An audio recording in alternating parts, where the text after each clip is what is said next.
Hi, Ron LeGrand here. Before we get started with the podcast, I thought you might want to know that I recently recorded a 90-minute online training about how we make so much money today in the terms business. That's on pretty houses in pretty neighborhoods, not the junk houses that we have to go rehab or wholesale. I go through step by step on exactly what I and thousands of my students are doing right now to make the fastest and the easiest money in real estate without using your money or credit. If you're interested in doing just that, go to thementorpodcast.com/free training. See you there. Welcome to the Mentor Podcast, where the most highly motivated entrepreneurs come to get their weekly dose of financial stability with host Ron LeGrand, as well as other nationally recognized thought leaders who will teach you how to get, grow, and protect your wealth. Well, hello, everybody, and welcome to the Mentor Podcast, thementorpodcast.com, which you should be subscribing to if you haven't already. We air every Wednesday. We got some really great guests on there. And one of them today is Andrew Cordle. And this guy has got so many accomplishments, it would be very difficult for me to try to describe them. So I am going to defer to him to tell you how important he is and why I'm interviewing him here today. So, Andrew, I'm looking at your background. It's kind of cool. I can see you are a collector of stuff. Yeah. And you're like me, you probably don't have any more shelves left. I tell everybody, don't give me anything that sits on a shelf or hangs on the wall. I got none left. That's right. It's so true. Literally, before we started, I got a pile to my left over here with 4 or 5 items I got to find some space for it. And I hid them so you couldn't see it on camera because I know where to put them. But I am a collector for sure. As far as bio, Ron, probably the easiest way to say it is I'm an entrepreneur, and I love everything to do with entrepreneurship. I sincerely love helping others. My mom and dad were school teachers. My degree's in education.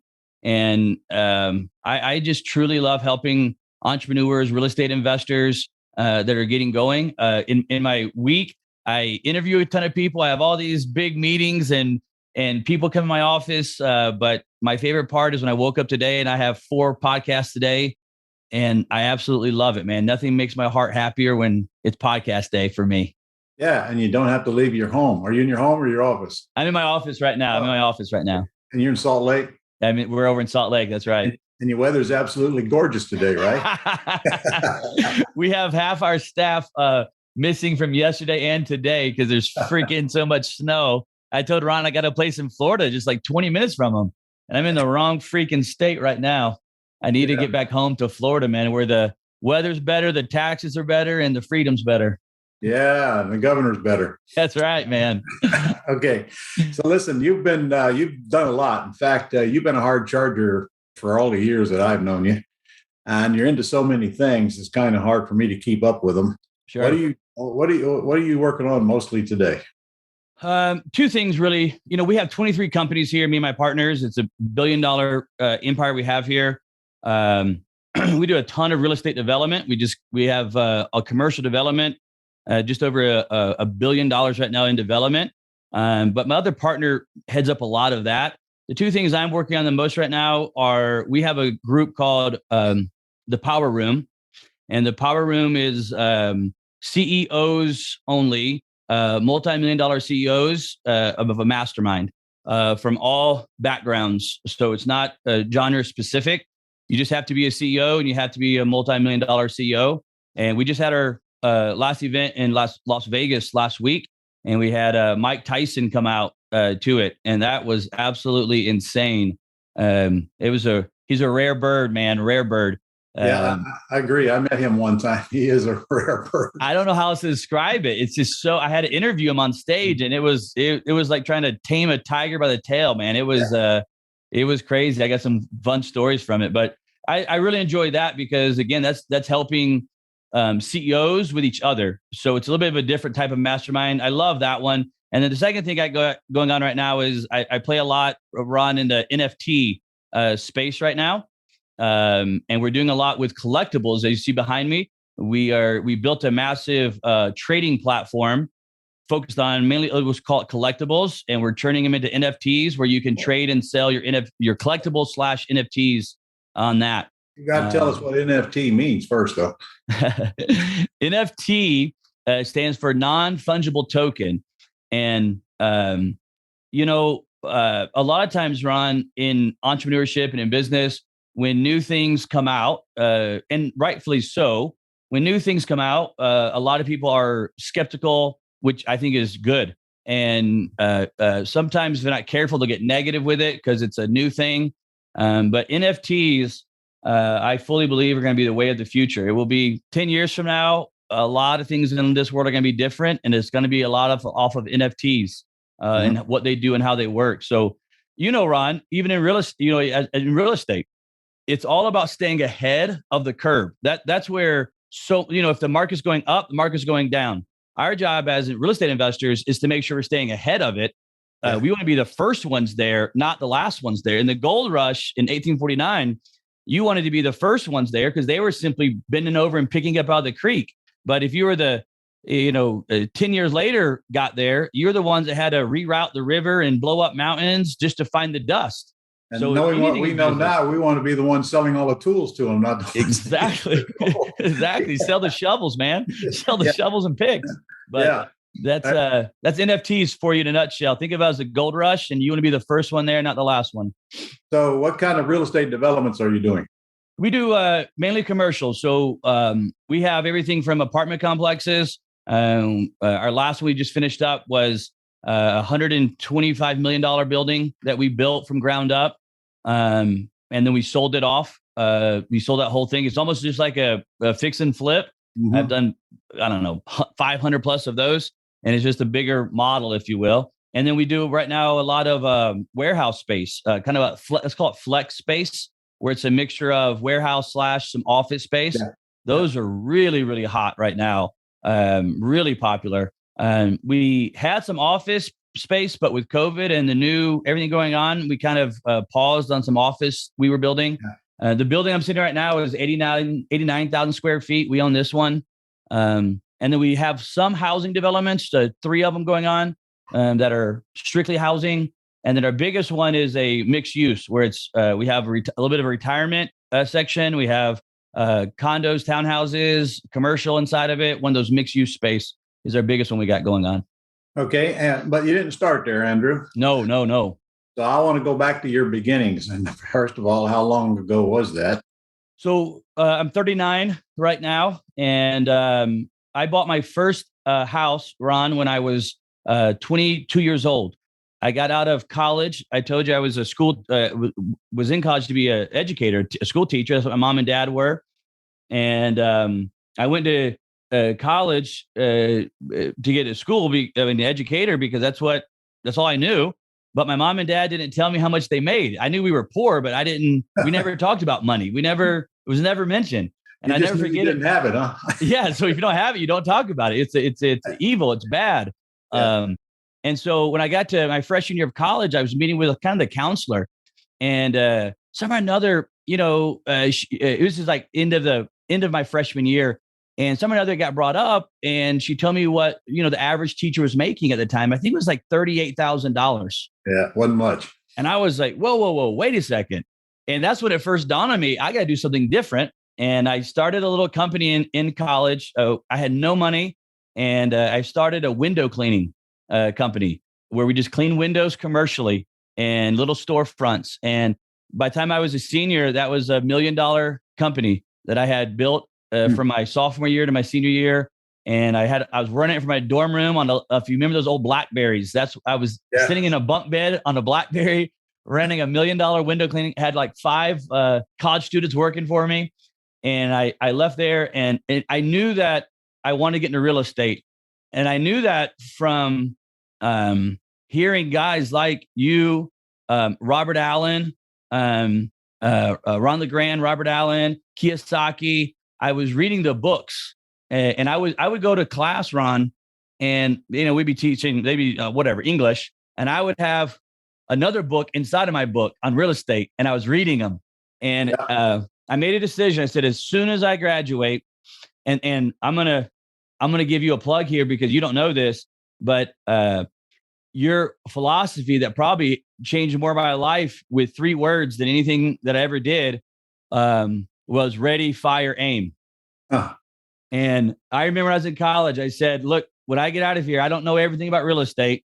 I read as much as I could. I was going to meetups and talking to people, and I found some local guys and would take them to lunch and ask them questions. And they were that's where I heard about hard money loans, and they were telling me about those. But I read your book, and it was talking about, you were talking about ready, fire, aim. And I said, when I get out of college, I'm not going to ever know everything about real estate, but I just got to go pull the trigger. Yeah. And I left college, and that summer I bought my first fix and flip house. And man, I didn't know, I looking back, Ron, I didn't know anything, like nothing. I understand. But you got to be willing to do that. You have to be willing to do that in entrepreneurship and in real estate. You have to be willing to pull the trigger when others won't. And there's no way you'll know every last detail. That's why I always say engineers struggle with real estate, because there's always an X factor. Now, I'll also say engineers can be some of the best investors as well, if they can get over the little X factor that they're never going to be able to plug in. Analytical personality. Yep, exactly. Which they're not going to get over. They're just going to have to learn to control. You got it. I teach that. We call them thinker brains. Yeah. And we call guys like us reptile brains, totally opposite. Mm-hmm. We drive the world, but they count the money and put checks on us. So we need them, but we need them to move a little faster. Okay. we probably need to slow down a little bit. Okay. Every organization needs somebody to count the beans and tell you you shouldn't be spending all the money you're spending on collectibles behind me. I want to go back. Yeah. To your college days, which, by the way, what year was that? I was in college 2000 to 2004. I graduated in 2004. So 4 years. So it's about 2005 you started real estate. You got it. Right? Okay, well, man, what a hell of a long ways you've come since 2005. God, what is that? That's only 15, 16 years ago now, 17 years ago now. Yep. By the way, I didn't even start in real estate till I was 35. So lucky. Yeah. You told me that you started this window cleaning company. Mm-hmm. And here's what I got out of it. First of all, you have an entrepreneur brain even before that, or you wouldn't even allowed yourself to do this. Correct. But you also told me you had 5 college students working for you, which means you didn't clean windows. Mm-hmm. You just managed the people that did clean the windows and took all the money and gave them part of it, which frankly is the key to success in any business. I pound on people. I pound them that you're never going to get rich working with these 2 hands. Unless you use them to buy lottery tickets and get lucky. Yep. So you got to delegate and let others do that they do best and get out of their way and let them do it. And frankly, that's what you've been doing right up to this very day. I mean, I know enough about you. I see it all over you and how you run your organizations. You can't be doing as many projects. You're the brain. You're the 30,000 view, and you just direct people to do whatever they do and let them do it. That's right. You are into real estate development. What about you still doing houses? I still own houses. So right now I still own a bunch of houses, rental properties that I own. I haven't done a fix and flip in several years now. Yeah. My last fix and flip, my biggest year was 151 buy, fix, and sells. So if you back up for a second, when I left college, I immediately got into real estate. And Ron, I think you're making I want to actually back up and talk about what you talked about, because you made a very important point that I believe helping so many entrepreneurs and real estate investors, the mistake that they're making is dead on what you hit on, and they just don't understand it. And that is they try to get into real estate or entrepreneurship. And I see it a lot in real estate because you have so many DIY, I call them mom and pop investors. And they're the ones, like you said, are using their 2 hands and they're painting and they're tearing the tile out. And in college, what happened was when I started the window cleaning, I was doing it. I was cleaning the windows and I filled up my day. And, maybe I made, I don't remember the number, but maybe it was like $200. Now in college, again, it's a lot of money, cash, $200 a day. It was like, wow. Yeah. And then I remember thinking though, but what am I going to do with $200? This isn't going to solve my problems in life. It just feels good right now. Yeah. And I made a shift, and it's hard because I went and hired one of my buddies to help me to come in and clean windows. And I could have went and cleaned them. I could have still cleaned them, but I realized I would be better at acquiring and selling the new accounts and getting the new business and letting someone else. That was my talent, my gift. That's the whole point.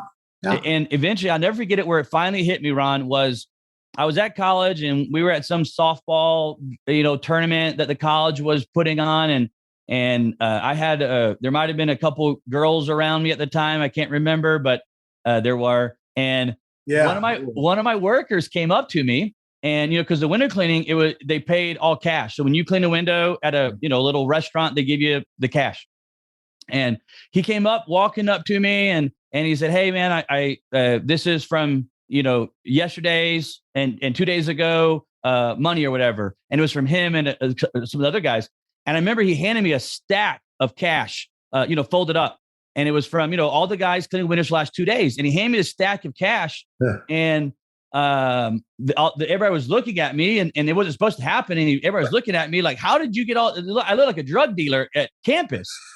And if you remember the movie, I can't remember. Oh man, it's Will Ferrell, and they called him Gator, and when he was at college. But and he handed me a stack of cash, and that's when it finally dawned on me. Okay, I got to go all in and not focus on me doing it, and focus on me running it. And I even went and then hired a sales guy, and I said, okay, well, I could get someone who has a talent of selling, and I don't have to be out there every day selling. I can get someone to go sell. And that's when, at that moment, I took a step back and said, okay, I'm going to focus on running it. I'm going to focus on what am I going to do next? What am I going to do with this money that I'm making? And that's where I spent and I really invested in myself. I doubled down on me, and doubled down on my education, doubled down on my learning abilities and who I wanted to get around and be around. That's how I ended up going to these lunches, because I had the freedom, because I wasn't working on my business, and I could take these real estate guys to lunch and ask them questions. I had total freedom. So that's where I hit at. And I would submit that that's exactly what you've been doing with every business that you're part of since. 100%. It's right about up to this very day. Getting the idea and then assembling the team. And there's a trick here. We're doing it right now with Power Room. I told you about Power Room. This is the first year we launched it. We have 108 members. We've done zero marketing, zero advertising. We don't have a website. We don't have a Facebook. We wanted to keep it very private, exclusive, invite only. And we had our partner meeting yesterday. We were talking about same thing we always talk about, which is getting the right people on the bus. And very importantly, getting the right people on the right seats on the bus. Mm-hmm. I think it's a step that a lot of people miss, is they maybe acquire the right team, but they never put the right team in the right seats. Yeah. And as you grow as an organization, responsibilities change, and tasks are added to it, and responsibilities have to be added. And sometimes you have to look at that person's talent and that person's what God gave them as their genius gift, and allow them to flourish in their gift. And when I'm not doing that, I'm hurting my whole organization, and I'm hurting my team synergy, et cetera. It's like taking a football lineman and put him at wide receiver. He has a gift, but you're using him in the wrong spot. Yeah. What you just said was, let other people do what they do best. Yep. We move people around at Global Publishing sometimes for the same exact reason. They're not bad people. They're just in the wrong job. Many times you will never know that till they're in that job. And Ron, that's our responsibility as a leader. We talked about earlier, becoming that 30,000 foot view, if you will, leader. As you do that, one of my responsibility as that leader is to highly watch my team and learn who they are, what they do, what they're good at. And sometimes it's hard for them to even tell you what they're good at. They don't understand necessarily how to communicate. They really don't. No. And they're sitting there kind of frustrated. And what it comes out is they're frustrated at the job. Oh, I don't like my job. And it's not that they don't like their job. It's that you have them in the wrong spot. And therefore they're just every day doing stuff they don't like to do. My job is to make this thing run, which is to get these people and let them flourish with their God-given gifts, just like I have a gift. Yeah, exactly. And when you, today, you are still the boss, correct? Mm-hmm. Correct. Are you moving toward replacing yourself as the boss? We are. I'm probably still a couple of years away from it. This is Ron, you can actually give me some mentorship here, because I, like most CEOs, I hate walking away, or I struggle with letting it go. And as I sit here, I'm in my office and you're at your house. You're not at the office. You're at your house. Okay, So, but there's no other side of that. All right. There's a reason I have classic cars. Yeah, true. but for that exact reason, I'm out there every night. If it's out there or coming, I watch television when I'm done, but I'm playing with these things. Half the time I'm not getting anything accomplished. And the truth is, I just want to go out there so I can smoke a cigar, because Beverly won't let me do it in the house. But you are absolutely dead on. And people, when they get ready to retire, man, they don't really give enough thought to now what's next. And what if what's next is boring as hell? Like, I want going back to work, because people don't realize that work is their destination. Yeah. It is what we get up for every day. It's what keeps us moving and keeps our brains working. Mm-hmm. And without it, we get kind of lost if we don't have something to replace it. So in your case, I would just ask you that because, I talk to a lot of bosses, and most of them never give any thought to replacing themselves. And then you were going to tell me why, weren't you? Why we don't replace ourselves? Yeah, why you don't? Oh, well, again, it's really what you just talked about, meaning that I think where I struggled a lot at, Ron, growing up, and again, there's nothing that really teaches this, and it's why your podcasts and others like this are very helpful for entrepreneurs. Mm-hmm. I think that as a young man coming up, I was highly focused on the destination, and it was always about me getting somewhere. I had to reach this. Say it again. Of course. Yeah. I had to get to this certain place. I needed I got to make my million. And once I make $1 million, I'll do this, or I'll have this, or I'll do this. Yeah. And where I struggled at was if you do that goalpost just keeps moving. Every time you get to the $1 million, it moves. It moves. That's probably good. But people want all this crap, the new cars and the boats and the houses and all of that until they finally get them. And okay, I got it. Now what? It ain't such a big deal anymore. That's life. I mean, I'm not saying that's a bad thing, really. Something's got to drive us. Yeah. I think for me as an entrepreneur, the way I look at it now is, as an entrepreneur, I think you can choose a life of achievements or a life of fulfillment. Yeah. And it kind of goes back into what we're talking about right now. And as an entrepreneur, when you choose just a life of achievements, here's the problem. You're allowing someone else, the world, if you will, to dictate what is successful, what success means, what it looks like. And you're allowing someone else to dictate that. You have to have this car, this house, et cetera. And I have all those things. I'm not a monk that doesn't have those things. But when I was living a life as an entrepreneur, as achievements, the goalpost when I got somewhere would always move. Choosing a life of fulfillment is something that I can control. I can choose to be successful. The reason that we want that car, and the reason that we want, when we're starting off, we want that house or that vacation or whatever it is because we have the car. It's not even the car that we want. It's how the car makes us feel. And the way the car makes us feel is successful. Okay, so what the entrepreneur is saying is that I want to feel successful. That's exactly right. Successful is a feeling that you can control by choosing a life of fulfillment, not a life of achievements. But last thing I'll say, I'll let you jump in, Ron.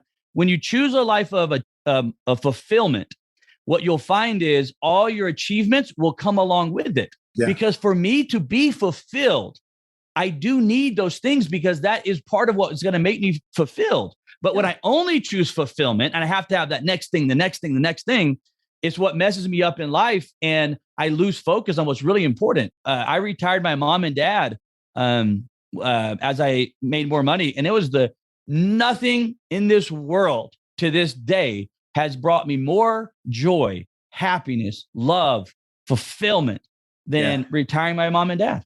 I wished I could have done that before they died. Yeah, I wasn't there yet. It was incredible. Well, they were already retired. My mom and dad didn't do anything but work their entire lives. I I don't know if they ever took a vacation. If they did, they didn't take me on it. Yep. Because work was their life. That was it. That's just my dad worked 2 jobs to pay the bills, and school teacher. Then he was electrician in the evenings and weekends. That was my other part of my family came from electrical field, and there was no vacations. Like you said, man, there was one time when my mom put together a staycation, and all my friends were going to, Disney World, because I'm from Georgia. And so they were all going to, Panama City and Disney World for the summer vacations. And my mom said, we're so excited. She said, we're having a staycation. And I said, what's a staycation? And, it's where you stay there and pretend like you're on vacation. And I'm like, we do that every day, Mom. There's no difference. We never go anywhere. But that was life. So if you weren't the boss anymore, what would you do all day? If I wasn't the boss anymore, what would I do all day? 2 things. Number one, I'd probably want to go back and be the boss. I enjoy no longer the destination. I enjoy the process. When I said I woke up this morning, my heart was full, because as I go through my morning routine and I realized today's Thursday, which means I have podcasts all day today, my heart was full. I was happy. Because you love to teach. I love it. I love every minute of it. I'm born with it. I cannot not teach. Yeah, see it all over you. Yeah. Ron, let me ask you this. Yeah. It's one of the things that I've struggled with social media is that I truly love to teach, and I love to get up and do a 1 day, a 3 day, a 2 day, because I can teach, I can make a difference. Me too. And social media, it's like, okay, you got 60 seconds. I'm like, 60 seconds. I can't even set I can't even set the question up in 60 seconds. And I struggle with social media because I can't get out my heart in 60 seconds. Do you struggle with that? I'll tell you why I don't. Okay. I don't even go on social media. Interesting. It's probably what I should do. I don't participate in it. I have a Facebook page. This will shock you. I've never been on it in my entire life. I don't know what's on it. I don't care what's on it. That's what the team did.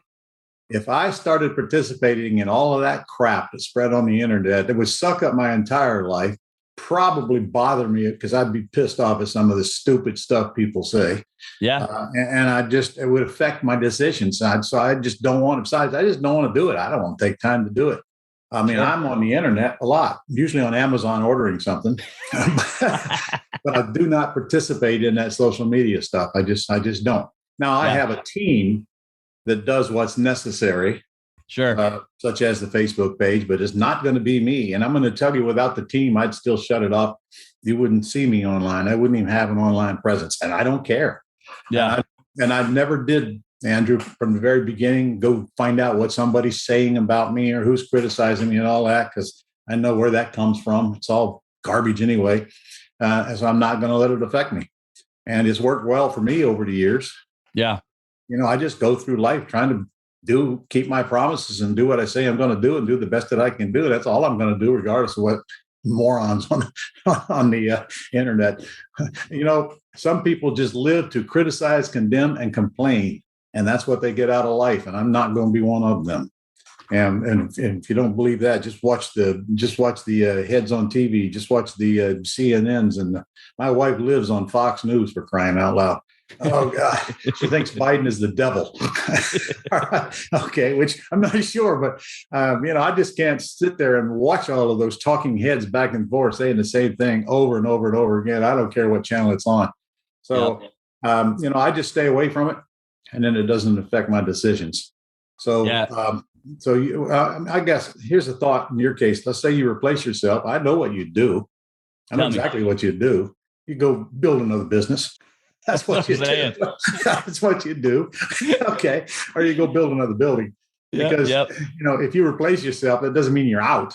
Correct. You're still in. You're just not the one making the day-to-day decisions. So you carried on. I mean, you and I both know so many successful entrepreneurs in any business.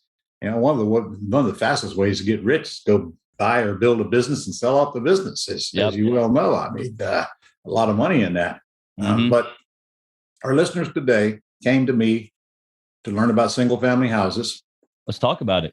I brought you on here to let them know that there's a world beyond that. You started there. I started there. I'm heavy in commercial as well, not near as heavy as you are, and never will be because I don't want to be that big. I'm 75 years old and I don't care as much anymore. And I don't have the drive you drive. I'm thinking, God, this guy's almost 40 years old. I wonder what I would be if I knew now and I was 40 years old. Holy moly. Katie bar the door. But I'm not. I never will be. So the older you get, the less you care about the crap you used to care about. Sure. The less you worry about the things you used to worry about. And the more you worry about the things you didn't used to worry about, So the whole goal here for all of our listeners is it's all about cash flow. Because without cash flow, your thinking sucks, your decisions suck. You're always chaos managing everything and worried about money. So my advice is always take care of today's cash flow needs first. Get them fixed. Get them fixed so you can depend on them, not just one flipper deal and put some money in the bank. Then you got to go out and keep doing it again. Work on residual income. You and I both are very strong believers in residual income. It's a must. And multiple streams of income, as many as we can get. And that's served me well over my life because I've been through some really, really rough times, as I guess everybody else has, and somehow got through. And it was cash flow that got me through. But also the entrepreneur desire to keep on going and not let the world take me down. I had some pretty bad experiences after '08 with commercial properties with all this personally guaranteed debt. Still fighting off a couple of them today, believe it or not, 10, 11 years later. But I'll win. The attorneys have got to get rich before I win. That's all. All right. So hey, I see 2 baseball bats on your wall right behind you. What's the deal on those?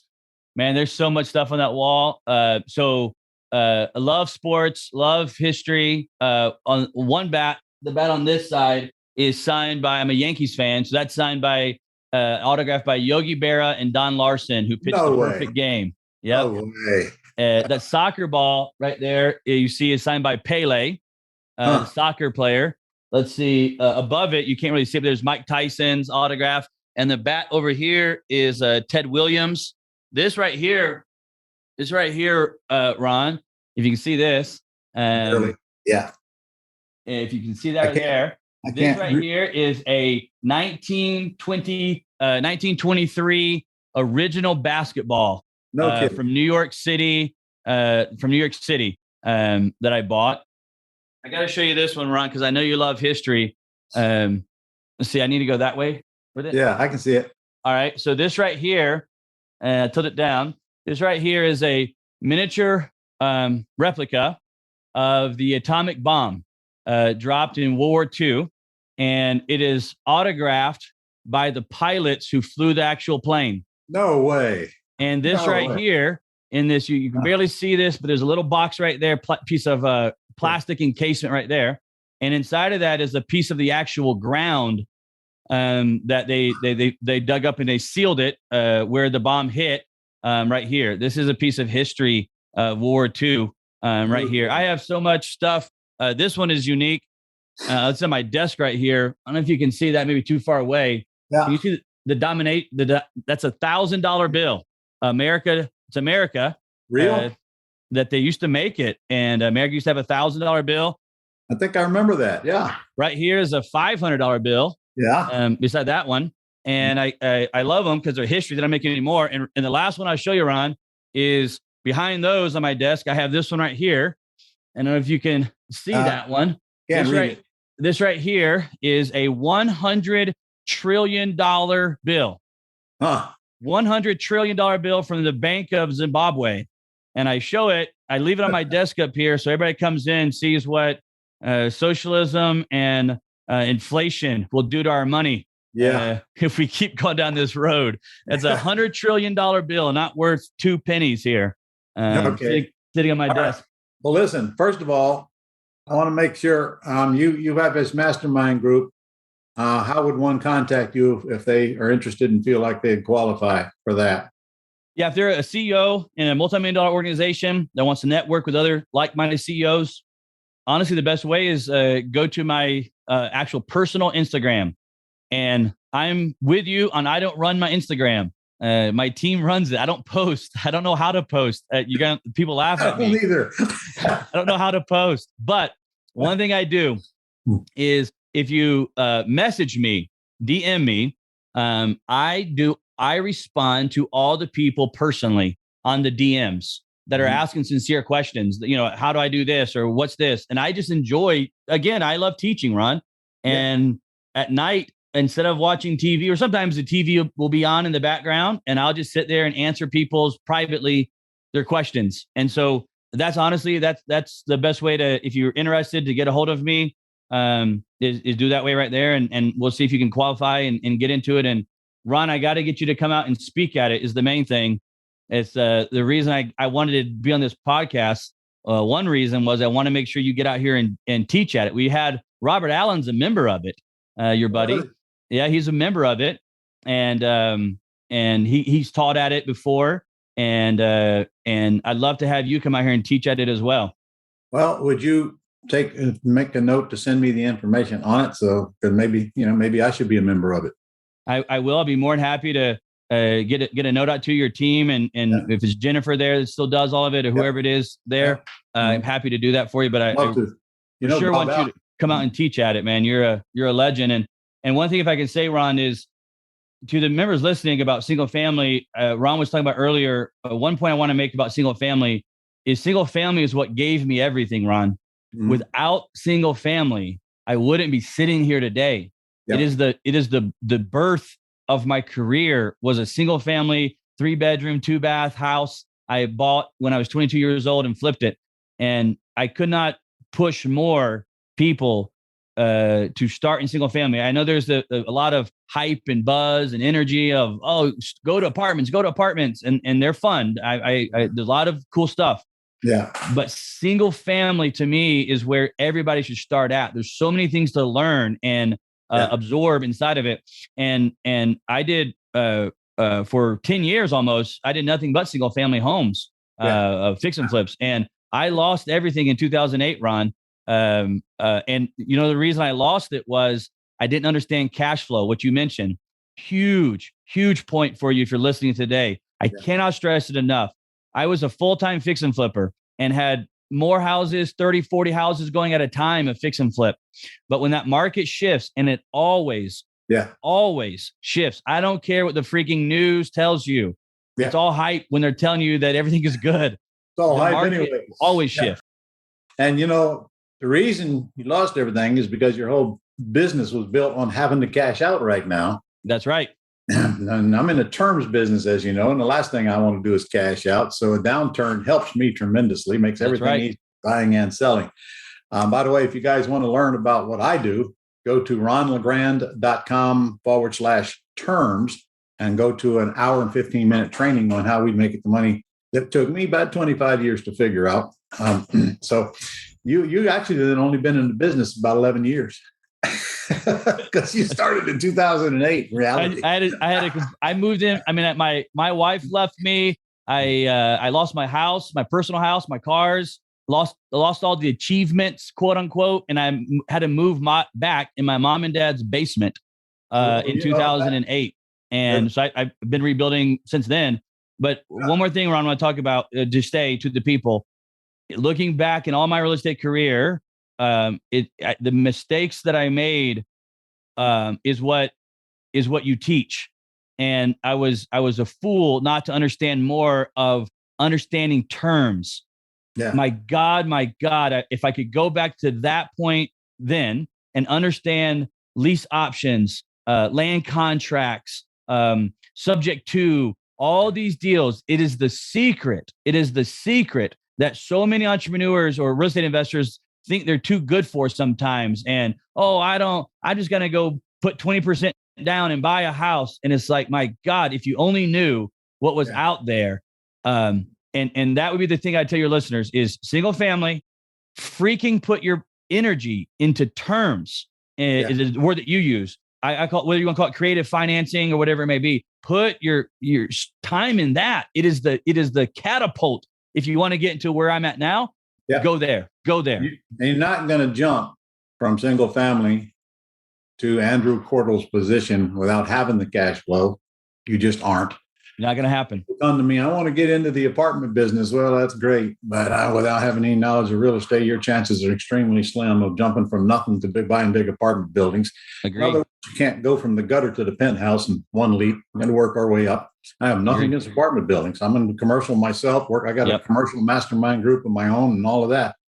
That's it. I think we're way over time anyway. So listen, I appreciate you taking the time to spend with us today. And really, man, you're an inspiration to everybody, man. And we got to do this again. So we will be doing this again. And yeah, I would love to, Ron. I have so much respect for you and appreciation for you. I for sure want to make sure you get out to our mastermind and speak at it. I'd love to. It's